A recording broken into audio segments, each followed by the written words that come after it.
অবশেষে একাদশের সুযোগ না পাওয়ার আসল কারণ জানালেন রিশাদ হোসেন। ফাঁস করলেন একের পর এক ম্যাচে বেঞ্চে বসে থাকার আসল রহস্য। গত বছর টি-20তে পরিসংখ্যানের বিচারে সেরা বোলার রিশাদ হোসেন এই স্পিনার এক পঞ্জিকা বর্ষেই শিকার করেছেন ৩৫ উইকেট, যা কোনো বাংলাদেশি বোলারের সর্বোচ্চ উইকেট শিকারের ঘটনা। রিশাদের দারুণ পারফরমেন্সের কারণে অস্ট্রেলিয়ার ফ্র্যাঞ্চাইজি টি-20 লিগ ২০ ব্যাগের ড্রাফট থেকে তাকে দলে টেনেছিল হোভার্ড হ্যারিকেন। অথচ সেই রিশাদকেই কিনা বিপিএলে এবারের আসরের শুরুটা কাটাতে হয়েছে বেঞ্চে বসে। কিন্তু কেন, কোন কারণে একের পর এক ম্যাচে খেলার সুযোগ থেকে বঞ্চিত হয়েছেন তিনি? চলুন এ বিষয়ে বিস্তারিত জেনে নেওয়া যাক আজকের প্রতিবেদনের বাকি অংশে। কেটিভি ক্রিকেট চ্যানেল থেকে আপনাদের সাথে আছি আমি মাহমুদুর রহমান সিয়াম। গত বছর টি-20 বিশ্বকাপে লেগ স্পিনারের গুরুত্ব বুঝিয়ে দিয়েছিলেন রিশাদ হোসেন। বিশ্বকাপে বাংলাদেশি খেলোয়াড়দের মধ্যে ইম্প্যাক্ট বিবেচনায় সেরাদের মধ্যেই ছিলেন তিনি। বছর জুড়ে দারুণ বোলিং করা এই রিশাদ এবারের বিপিএলে নিয়মিত খেলবেন বলেই বিশ্বাস ছিল সবার। অথচ ফরচুন বরিশালের প্রথম ৪ ম্যাচের মধ্যে এই লেগ স্পিনার খেলার সুযোগ পেয়েছেন মোটে দুটিতে। গতকাল মঙ্গলবার সিলেট স্ট্রাইকারের বিপক্ষে একাদশের সুযোগ পেয়ে রিশাদ ৪ ওভারে মাত্র ৩৫ রান দিয়ে ৩ উইকেট শিকার করেছেন, সেই সঙ্গে একটা ওভার মেডেলও দিয়েছেন। তারকা ঠাসা বরিশালের স্কোয়াডে রিশাদ ছাড়াও আছেন তানভীর ইসলাম এবং মোহাম্মদ নবী।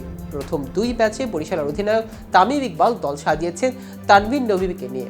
গতকাল বল হাতে জ্বলে ওঠার পর গণমাধ্যমকে রিশাদ জানালেন কম্বিনেশনের জন্য একাদশের বাইরে ছিলেন তিনি। রিশাদ বলেন, টিমের সমন্বয়ের জন্য বাইরে ছিলাম, আমার এতটা অস্বস্তি লাগেনি, ভেবেছি টিমের জন্য যা দরকার তাই হবে।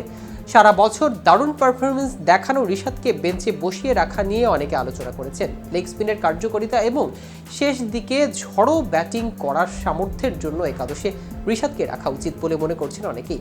ঢাকা পর্বের বিপিএলে আবার ফিরলে কিংবা গুরুত্বপূর্ণ ম্যাচে রিশাদ কি ফের কম্বিনেশনের দোহায়ে বাদ পড়বেন একাদশ থেকে? এই লেগই বলেন, প্রতিদিন চিন্তা থাকে খেলার জন্য, দলের কম্বিনেশনের কারণে না খেললে সেটা তো আমার হাতে না, নিজের প্রস্তুতি থাকি বাকিটা খেলার জন্য। অস্ট্রেলিয়ার বিগ ব্যাশে সরাসরি ড্রাফট থেকে দল পেয়েছিলেন রিশাদ। বিশ্বমানের এই টুর্নামেন্টে দারুণ সব খেলোয়াড়ের সঙ্গে ড্রেসিং রুমে শেয়ার করতে পারতেন। বিশ্বের অন্যতম প্রতিদ্বন্দ্বিতাপূর্ণ লিগে খেললে উন্নতি হতে পারত গেম সেন্সের। মানসিকভাবে আরও পরিপক্ক হওয়ার সুযোগের পাশাপাশি ভালো করতে পারলে ভবিষ্যতে অন্যান্য ফ্র্যাঞ্চাইজির নজরেও আসতে হতো।